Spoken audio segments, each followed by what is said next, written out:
Hello everyone, welcome to my class. Assessment for learning class में हम topic start कर चुके हैं participatory assessment and community monitoring, जिसे हम हिंदी में कहते हैं सहभागी आकलन या पारस्परिक आकलन एवं समुदाय प्रबोधन।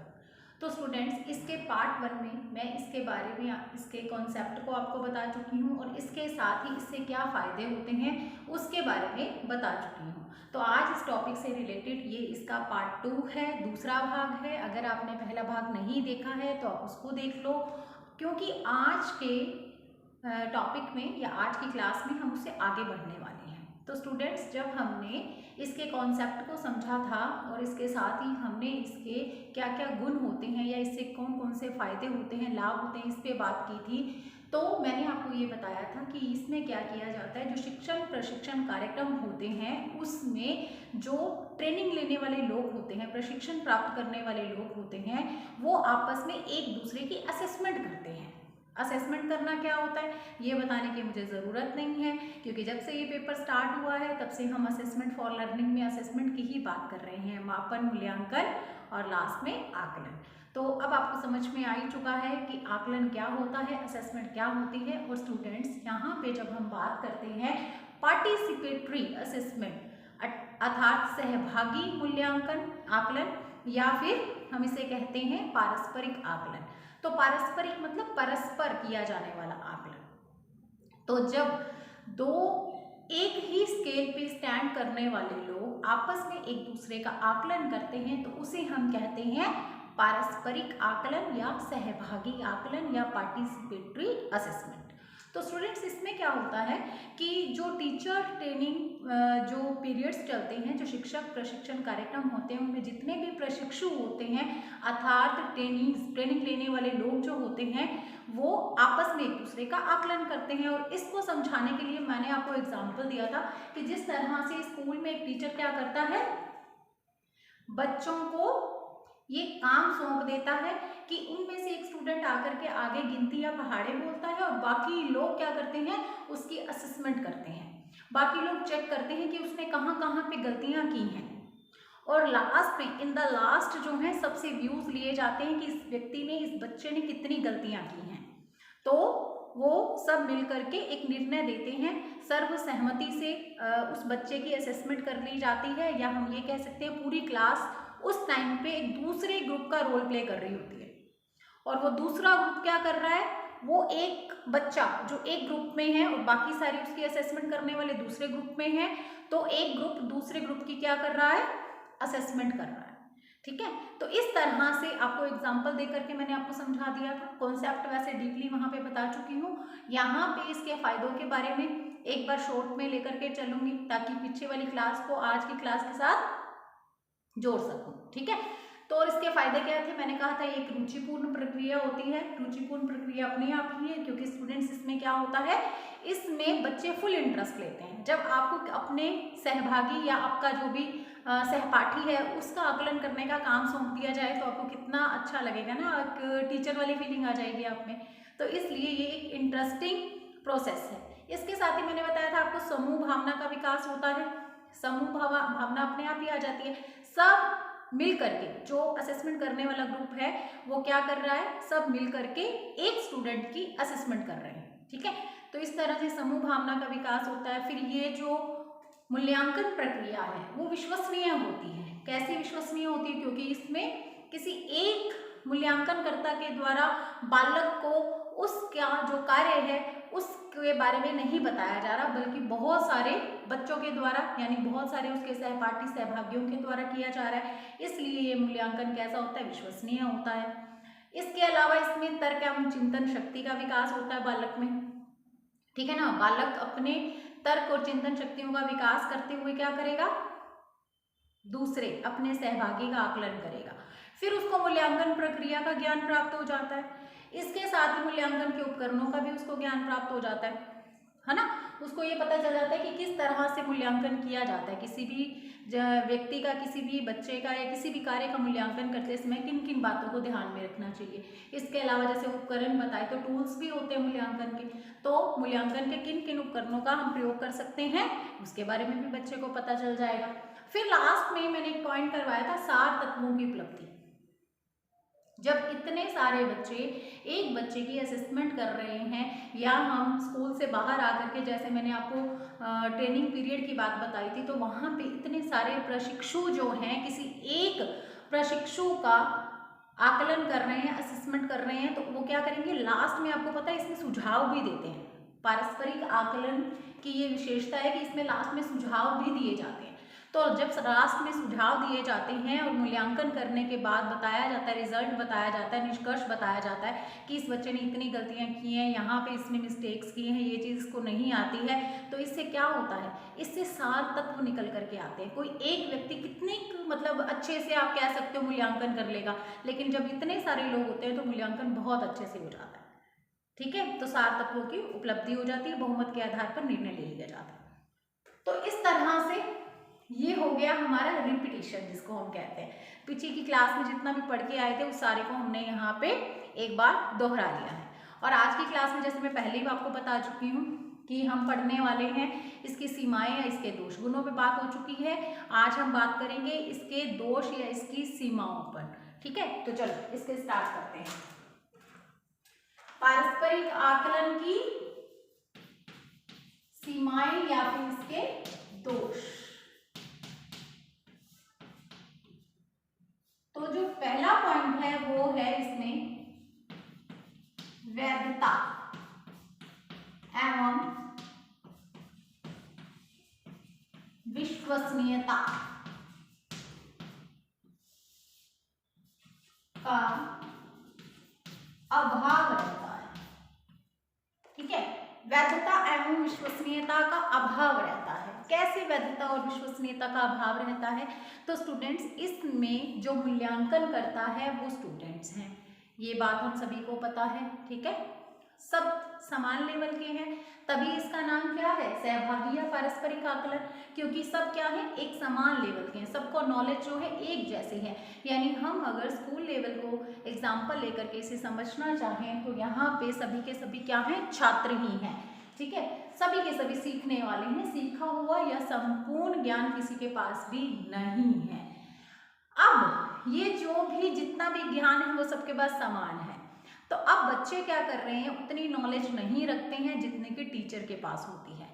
तो जो मूल्यांकन होता है, जो रिजल्ट आता है, वो इतना वैध या विश्वसनीय नहीं होता जितना कि एक शिक्षक के द्वारा मूल्यांकन करने पर, आकलन करने पर जो रिजल्ट आते हैं वो वैध होते हैं, या फिर हम कह सकते हैं वो विश्वसनीय होते हैं। ठीक है, इसमें डाउटफुल कंडीशन रह जाती है। डाउटफुल कंडीशन क्यों रह जाती है, क्योंकि चाहे हम कितनी ही कोशिश कर ले एज अ टीचर अपने बच्चों को मूल्यांकन में एकदम एक्सपर्ट करने की, लेकिन फिर भी हमारे स्टूडेंट्स उस लेवल तक नहीं पहुंच सकते हैं जहां तक हम अर्थात कोई भी टीचर पहुंच सके। ठीक है, क्योंकि बच्चे को क्या करना है, बच्चे का एक लेवल है, स्टूडेंट का एक लेवल होता है, सीखने का लेवल होता है, समझने का लेवल होता है। तो इसी तरह से वो अपने लेवल के अनुसार ही अपने सहभागी का या अपने जो सहपाठी है उसका आकलन करेगा। इसके अलावा मैं आपको ये बता दूं, एक रीज़न और रहता है कि इसमें वैधता एवं विश्वसनीयता का अभाव रहता है। वो रीज़न क्या है, वो रीज़न है स्टूडेंट्स कि इसमें क्या होता है कि अपने आप ही ना स्टूडेंट अगर जिसका आप मूल्यांकन कर रहे हो, जिसकी आप असेसमेंट कर रहे हो, अगर वो बच्चा आपका क्लोज फ्रेंड है, ठीक है, क्लोज फ्रेंड है, तो आप उसकी बहुत सारी गलतियों को इग्नोर भी कर दोगे। क्योंकि आप क्या करोगे, अब आपका फ्रेंड है ना, नहीं तो कहीं पे अगर उसकी ज़्यादा गलतियाँ निकाली और वो नाराज़ हो गया, फिर है ना, गुस्सा भी हो सकता है। बच्चों में तो ये चीज़ होती ही है। और बच्चों में क्या होती है, मुझे लगता है कि अपने फ्रेंड को तो कोई भी नाराज़ नहीं करना चाहता। हम लोग भी इस एज में भी ऐसा सोचते हैं कि हमारा दोस्त या हमारी जो फ्रेंड है, सहेली है, वो नाराज़ नहीं होनी चाहिए। तो इसलिए जो रिजल्ट्स निकल करके आते हैं वो पूरी तरह से विश्वसनीय नहीं होते, विश्वास करने लायक नहीं होते। ये दो रीजंस मैंने, दो एग्जाम्पल्स आपको बता दिए हैं। एक तो ये कि बच्चों का लेवल समान होता है, इस वजह से जो रिजल्ट्स आते हैं वो पूरी तरह से वैध या विश्वसनीय नहीं आते हैं। उनकी बुद्धि हमारी बुद्धि तक, या कोई भी टीचर, जो भी छात्र है वो टीचर तक नहीं, टीचर के स्केल तक नहीं पहुंच पाता, उसकी बुद्धि अपने लेवल की ही होती है, ठीक है। चाहे आप उसको कितना ही एक्सपर्ट करने की कोशिश करें मूल्यांकन प्रक्रिया में, लेकिन वो आपके जैसा मूल्यांकन नहीं कर पाएगा, ठीक है। और दूसरा कारण मैंने आपको बता ही दिया, अगर वो फ्रेंड आपका बेस्ट फ्रेंड है या आपका सहपाठी जिसका आप आकलन कर रहे हैं वो आपका फ्रेंड है, बहुत अच्छा फ्रेंड है, तब आप क्या करेंगे, तब आप उसकी गलतियां नहीं निकालेंगे। अच्छा, इसके अपोजिट भी हो सकता है, अगर आपकी उसके साथ थोड़ी बहुत खिटपिट चलती है, लड़ाई होती रहती है, तब आप क्या करते हो, तब आप ज़्यादा भी गलतियां निकाल सकते हो। तो असेसमेंट जो निकलती है या रिजल्ट्स जो निकलते हैं, असेसमेंट जो लास्ट में आकलन जो किया जाता है वो वैध या विश्वसनीय नहीं होता है इसमें, और इसकी ये बहुत बड़ी कमी है, ठीक है। इसके बाद जो इसकी दूसरी सीमा या इसका दूसरा दोष, इसकी दूसरी कमी है वो है इसमें प्रामाणिक विधियों का अभाव। प्रामाणिक विधियों का अभाव। प्रामाणिक विधियां, आपको पता है मूल्यांकन की बहुत सारी विधियां होती हैं, प्रविधियां भी बोला जाता है उसे। तो इसमें जो स्टूडेंट्स ही अपने सहभागी का या अपने सहपाठी का मूल्यांकन करते हैं तो उन्हें इन मूल्यांकन की विधियों का ज्ञान नहीं हो पाता, ठीक है। तो इसमें जो प्रामाणिकता होनी चाहिए, जो एक एग्जैक्ट विधि का चयन करना चाहिए, एक एग्जैक्ट मेथड होना चाहिए, वो इस यहाँ पे उस विधि का चयन नहीं किया जाता, उस विधि के द्वारा मूल्यांकन नहीं किया जाता, क्योंकि बच्चे को उन विधियों के बारे में नॉलेज ही नहीं होती है, ठीक है। मूल्यांकन की आपको पता ही है बहुत सारी विधियां होती हैं मूल्यांकन की। तो यहाँ पे जो मूल्यांकन की विविध प्रामाणिक विधियां हैं उसके बारे में छात्रों को या फिर जो भी प्रशिक्षु होते हैं उनको ज्ञान नहीं होता, और इसके चलते हुए इस नॉलेज के अभाव में जो रिजल्ट्स आते हैं वो सटीक नहीं आते हैं, वो विश्वसनीय नहीं आते हैं, वो वैध नहीं आते हैं। तो दूसरी इसकी कमी क्या हो गई कि इसमें प्रामाणिक विधियों का अभाव रहता है। अब इसके बाद अगर तीसरे पॉइंट पर पहुंचे तो इसमें क्या किया जाता है, जो भी निर्णय लिए जाते हैं स्टूडेंट्स, वो निर्णय लिए जाते हैं बहुमत के आधार पर। इस पे हम बात कर चुके हैं ना। तो इसकी एक कमी ये भी है कि बहुमत के आधार पर निर्णय लेना तर्कपूर्ण नहीं।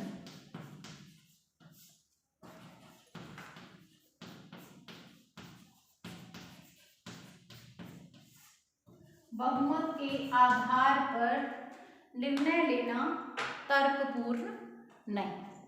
बहुमत के आधार पर इसमें निर्णय लिए जाते हैं। इसमें क्या किया जाता है, आपको एग्जाम्पल वैसे दे चुकी हूँ। मान लीजिए एक स्टूडेंट आगे आकर के कुछ भी स्पीक कर रहा है, चाहे पहाड़ी बोल रहा है, चाहे गिनती बोल रहा है, या कुछ भी बोल रहा है, हिंदी का है पीरियड या इंग्लिश का है, तो बाकी सारी क्लास क्या कर रही है, उस टाइम पे उसकी असेसमेंट कर रही है। तो स्टूडेंट यहाँ पे क्या होता है कि इन द लास्ट जब वो बच्चा अपनी प्रेजेंटेशन दे चुका है, अब ये प्रेजेंटेशन जरूरी नहीं है गिनती पहाड़े वाली हो सकती है, तो एक एग्जाम्पल है, ठीक है। उस टाइम पे वो क्या है, अगर टीचर ट्रेनिंग पीरियड की बात करूंगी तो उसमें क्या है, प्रशिक्षु अपनी प्रेजेंटेशन दे रहा है। मान लीजिए शिक्षक प्रशिक्षण कार्यक्रम ही है, ठीक है। तो उसके अंदर क्या है, वो यहाँ पे कोई लेसन प्लान दे रहा है, आप ऐसे समझ सकते हो इसको, ठीक है। तब उस टाइम पे क्या कर रहे हैं, बाकी लोग उसकी जजमेंट कर रहे हैं, असेसमेंट कर रहे हैं। तो ये डिपेंड करता है कि हमने उसको समझना है कॉन्सेप्ट को, ठीक है। तो एक बच्चा आकर के, यानी जो एक आप प्रेजेंटेशन देने वाला जो व्यक्ति है वो यहाँ पर आकर के अपनी प्रेजेंटेशन दे रहा है, बाकी उसका आकलन कर रहे हैं। तो यहाँ पे जब वो प्रेजेंटेशन दे चुका होगा तो क्या किया जाता है, प्रत्येक से उसके बारे में पूछा जाता है कि इसकी प्रेजेंटेशन कैसी थी, और फिर प्रत्येक क्या है, अपनी राय बताता है। उसने जो देखा, जो उसने असेसमेंट की है, जो उसने उसकी प्रेजेंटेशन को जज किया है, तो वो रिजल्ट बताता है, मेरे अकॉर्डिंग ये था, मेरे अकॉर्डिंग ये था। अब जब ये निकल करके आती हैं सारी की सारी चीज़ें, या सारी की सारी जो भी अच्छी बातें हैं या जो भी उसमें कमियां हैं उसकी प्रेजेंटेशन में, जब वो निकल करके आती हैं तो लास्ट में क्या किया जाता है, बहुमत के आधार पर निर्णय लिया जाता है। उस बच्चे को नंबर दिए जाते हैं, उसकी असेसमेंट की जाती है बहुमत के आधार पर, ठीक है। अब आप बताइए, वो जो समान लेवल के बच्चे हैं वो असेसमेंट करने वाले हैं, प्रेजेंटेशन देने वाला भी एक छात्र है या प्रशिक्षु है, और उसकी जजमेंट करने वाले, उसकी असेसमेंट करने वाले भी छात्र ही हैं या वो भी प्रशिक्षु हुई हैं। तो बताइए वो क्या एक रियल निर्णय होगा, या फिर जो रियल जिसको हम असेसमेंट बोलते हैं, क्या वो रियल असेसमेंट हो पाएगी? नहीं। समान लेवल के हैं, मूल्यांकन का ज्ञान नहीं है उन्हें, तो इसका मतलब वो वैसे ही आधा अधूरा। तो कई बार क्या होता है, एक स्टूडेंट ने, क्योंकि यहाँ पे बहुमत के आधार पर निर्णय लिया जाता है, तो मान लीजिए कोई एक स्टूडेंट है जिसने अच्छे से असेसमेंट की है और आपने सबसे पहले एज अ टीचर उससे पूछ लिया कि आप बताइए आपने क्या देखा इनकी प्रेजेंटेशन में। अब वो बच्चा जो बताएगा ना, क्योंकि वो क्लास का इंटेलिजेंट स्टूडेंट है ना, तो बाकी जो स्टूडेंट है जिन्होंने ध्यान ही नहीं दिया पूरी उसकी प्रेजेंटेशन की ओर, ध्यान ही नहीं दिया, उसकी असेसमेंट की नहीं है, वो भी उसकी हाँ में हाँ मिला देंगे, हाँ जी जो ये कह रहा है वो ही कह रहा है। और इस तरह से बहुमत के आधार पर जो एक बच्चे ने बोला वही सबने बोल दिया, ऐसा भी हो जाएगा। या फिर क्या होगा कि अगर पहले पहले बच्चे ने कमियां निकाल दी और ऐसा कुछ नहीं था, उस बच्चे की जिससे आपने पहले पूछा है उस सहभागी के साथ मान लीजिए थोड़ी घिटपिट है और उसने कुछ उसके बारे में नेगेटिव बता दिया जबकि नेगेटिव नहीं था, फिर क्या होगा, फिर बाकी ये सारे के सारे भी ऐसी कमियां निकाल देंगे। तो इस तरह से ये चीजें आड़े आएंगी ही आएंगी। तो इसमें बहुमत के आधार पर जो निर्णय लिया जाता है वो बिल्कुल तर्कपूर्ण नहीं लगता है, ठीक है, लॉजिक कुछ नहीं है इसके अंदर। इस तरह से ये इसके दोष या सीमाएं हैं, तीन मुख्य दोष, तीन मुख्य सीमाएं पारस्परिक आकलन की, ठीक है, पार्टिसिपेटरी असेसमेंट की। वैधता और विश्वसनीयता का अभाव रहता है, प्रामाणिक विधियों का अभाव है, बहुमत के आधार पर निर्णय लेना इसमें तर्कपूर्ण नहीं होता, ठीक है।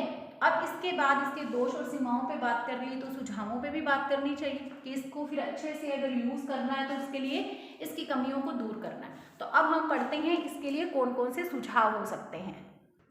तो जो सबसे पहला सुझाव रहेगा वो है कि हमने छात्रों को क्या करना है, मूल्यांकन प्रक्रिया का संपूर्ण ज्ञान प्रदान करना है, ठीक है, मूल्यांकन प्रक्रिया का संपूर्ण ज्ञान प्रदान किया जाना चाहिए, ठीक है। पहला सुझाव क्या है, छात्रों को मूल्यांकन प्रक्रिया का संपूर्ण ज्ञान प्रदान किया जाना चाहिए, ठीक है। यहाँ पे ये जो इसके दोष या सीमाओं के अंतर्गत हमने बात की है कि जो रिजल्ट्स होते हैं वो वैध नहीं होते, अविश्वसनीय नहीं होते, तो अब इन कमियों को हमने दूर करना है। तो सबसे पहली बात क्या आएगी कि हमने मूल्यांकन प्रक्रिया का बच्चों को संपूर्ण रूप से ज्ञान प्रदान कर देना है, जिससे कि उन्हें पता हो कि मूल्यांकन किस तरह से किया जाता है, जिससे कि जो रिजल्ट्स हैं वो वैध आए, विश्वसनीय आए, जिनको कि हम क्या कर सकें, एक्सेप्ट करने लायक जो है वो हों वो रिजल्ट्स। और इसके साथ ही जब हम मूल्यांकन प्रक्रिया का उससे संपूर्ण ज्ञान देंगे वहाँ पे, तो स्टूडेंट्स यहाँ पे ये जो हमने कमी बताई है, प्रामाणिक विधियों का अभाव रहता है, वो भी दूर हो जाएगी, ठीक है। उससे मूल्यांकन की विभिन्न विधियों का ज्ञान हो जाएगा और इससे वो क्या कर पाएगा, अच्छे से मूल्यांकन कर पाएगा। उसके बाद जो हमने दूसरा सुझाव दिया है यहाँ पे, या जो चीज हमें सुझाव के रूप में एक्सेप्ट करनी चाहिए वो है कि हमें बच्चों को स्वतंत्र विचार अभिव्यक्ति, स्वतंत्र विचार अभिव्यक्ति का अवसर प्रदान करना चाहिए।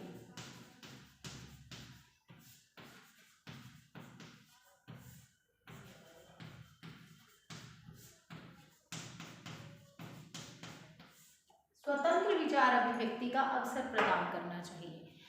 यहाँ पे किसके स्वतंत्र विचार अभिव्यक्ति, तो दोनों ही, प्रेजेंटेशन देने वाले की और उसकी असेसमेंट करने वाले को अपनी स्वतंत्र विचार अभिव्यक्ति का अवसर मिलना चाहिए, ठीक है। अब प्रेजेंटेशन देने वाला जो भी उसको नॉलेज है या जो भी वो प्रेजेंट करने के लिए आगे आया है, उसको पूरी तरह से स्वतंत्रता मिलनी चाहिए कि वो उसको अच्छी तरह से दिखा सके, अच्छी तरह से प्रेजेंट कर सके।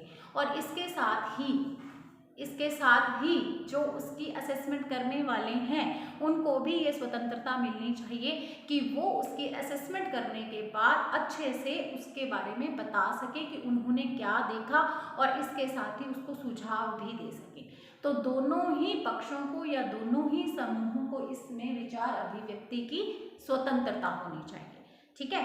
इसके बाद हमारा जो तीसरा बिंदु है वो ये कहता है कि इसमें बच्चों को ये समझाना चाहिए दलगत भावना से ऊपर उठकर, दलगत भावना से ऊपर उठकर रचनात्मक मूल्यांकन, रचनात्मक मूल्यांकन का ज्ञान देना चाहिए। अब ये देना चाहिए लगा रही हूं तो किसे देना चाहिए? बच्चों को बताना चाहिए, शिक्षक को। ठीक है। तो दलगत भावना से ऊपर उठकर रचनात्मक मूल्यांकन का ज्ञान बच्चों को देना है एक शिक्षक ने। ठीक है। तो इसमें क्या होगा? इसमें देखिए आपने अपने स्टूडेंट्स को बताना है कि उनको अपने ही सहभागी की जब असेसमेंट वो करे या उसका आकलन करे तो उस टाइम पे ऐसे नहीं है कि दलगत भावना, यानी वो जो जिसको हम कहते हैं ना, वही अब मैंने बताया था कि सहभागी है तो हम क्या करते हैं, उसकी असेसमेंट अच्छे से नहीं करते हैं, क्योंकि अगर हमारा वो फ्रेंड है तब तो हम क्या करते हैं, उसकी सिर्फ अच्छी अच्छी बातें बता देते हैं और उसकी जो कमियां वो नहीं बताते। इसके अलावा अगर वो हमारा फ्रेंड नहीं है तो सिर्फ कमियां बताते हैं, अच्छा उसमें कुछ नहीं बताते। तो ये जो दलगत भावना है कि ये दूसरे ग्रुप का है या ये मेरा फ्रेंड नहीं है या ये मेरा फ्रेंड है, इन सब चीज़ों से ऊपर उठ करके बच्चों ने पूरी तरह से उसकी अच्छे से असेसमेंट करनी है, अच्छे से मूल्यांकन करना है। ठीक है।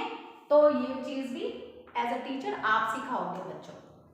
इसके बाद जो हमारा अगला सुझाव है वो है, यहां लिख रही हूं मैं इस साइड पे, ये 4th नंबर, आलोचना। आलोचना पर ध्यान न देते हुए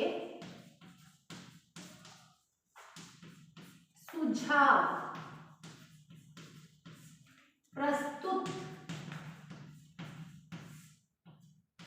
करने चाहिए। ठीक है। जब पारस्परिक आकलन हो रहा हो तो यहाँ पे भी मैं आलोचना नहीं लिखती, केवल लिख देती हूँ इसके आगे। ठीक है। क्योंकि थोड़ी बहुत आलोचना तो होगी ही होगी, तभी अच्छे से असेसमेंट हो पाएगी। ठीक है। तो केवल आलोचना पर ध्यान नहीं देना है असेसमेंट करने वाले ने, बल्कि अच्छे से सुझाव प्रस्तुत करने हैं जिससे कि जो भी कमी रह गई है वो कमी दूर हो सके और अगली बार अच्छे से प्रेजेंटेशन दी जा सके। इसके बाद जो हमारा अगला सुझाव है वो है निरीक्षणात्मक दृष्टिकोण के आधार पर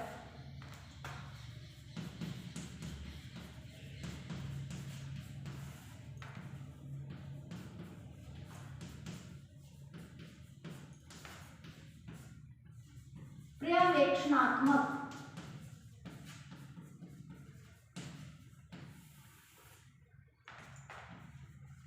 दृष्टिकोण को अपनाया जाना चाहिए। जब भी सहभागी आकलन हो रहा हो, ठीक है, पारस्परिक आकलन हो रहा हो, तो निरीक्षणात्मक दृष्टिकोण के स्थान पर पर्यवेक्षणात्मक दृष्टिकोण को अपनाया जाना चाहिए। ठीक है। और यहाँ पे स्थान पर आधार नहीं है, यहाँ पे स्थान पर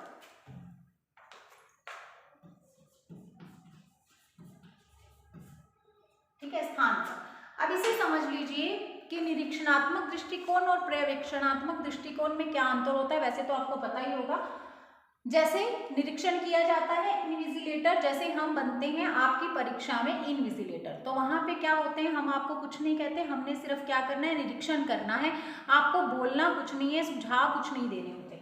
और यहाँ पे पर्यवेक्षण करने का मतलब, जैसे माइक्रो टीचिंग में आप लास्ट में लिखते हो ना, पर्यवेक्षक टिप्पणी, पर्यवेक्षक हस्ताक्षर, है ना, तो वहां पे हम क्या करते हैं, माइक्रो टीचिंग में आपको सुझाव भी देते हैं।